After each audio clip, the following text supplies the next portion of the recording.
Hey guys, Zeta here, and today we're taking a look at the DC Universe Classics Despero Wave Wonder Woman. I only picked this up just to have a good 6-inch scale Wonder Woman figure, and 6-inch just to compare it to Marvel Legends.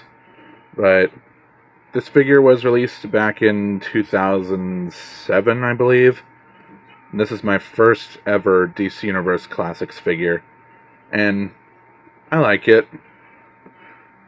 I mean, like, after messing around with it a little bit, the articulation may be dated, but at least it looks good. Like, you got face sculpt here, looks nice. I like the bright colors here. Like, the red is nice and bright, the blue is nice and bright, the stars are printed on cleanly.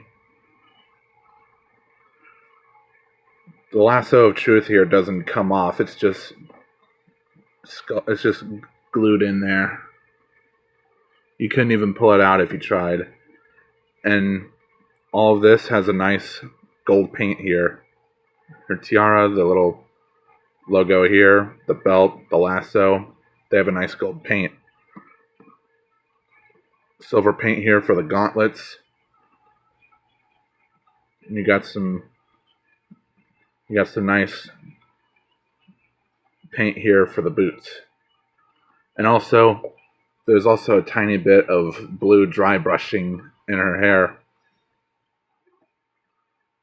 Her earrings are painted as well.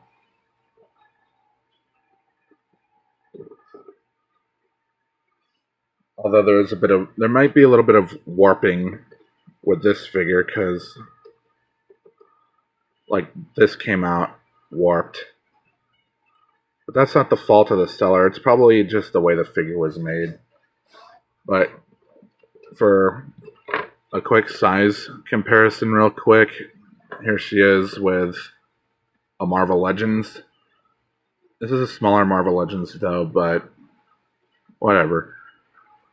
Scales well enough. But here's the Final Swing Spidey, and for a Legends adjacent line, here's Black Series Darth Vader.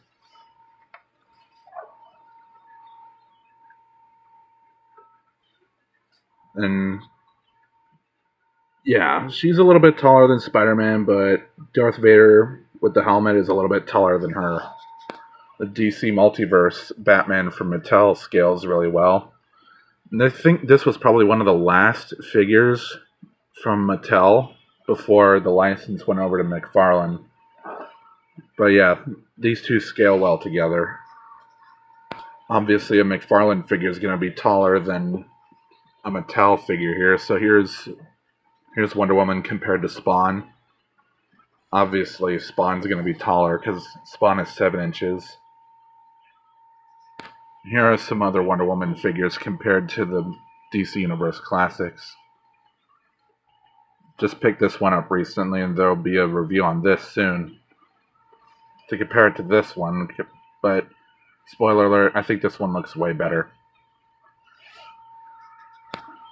For accessories, she came with her shield and her axe. No sword, though.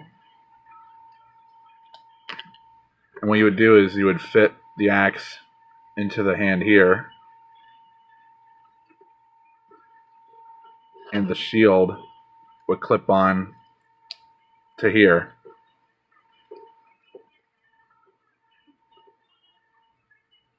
Now she looks like she's ready for a fight against Darkseid or Ares. Articulation-wise, it's pretty limited, but it's still good. Like hang on, turn autofocus on. The head can turn left and right, although it can turn more right than it can left because of the way the hair is sculpted. It gets in the way. Not a lot of up and down. You do have an arcing back, although not by much. And you have a crunch here. Arms can do a full 360. They move out way far. You got a bicep swivel here. 90 degrees of bend at the elbow.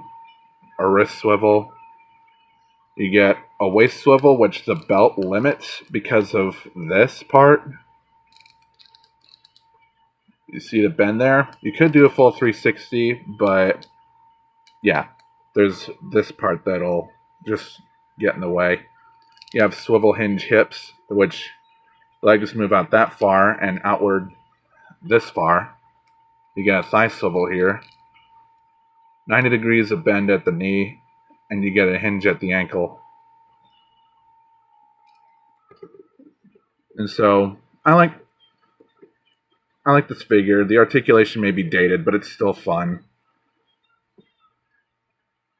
You can even get it into some good poses as well. But can it Jacko pose? Yeah, it can. Despite the lack of pivots, it can still pull off this pose. But at this point, it's probably a dead meme.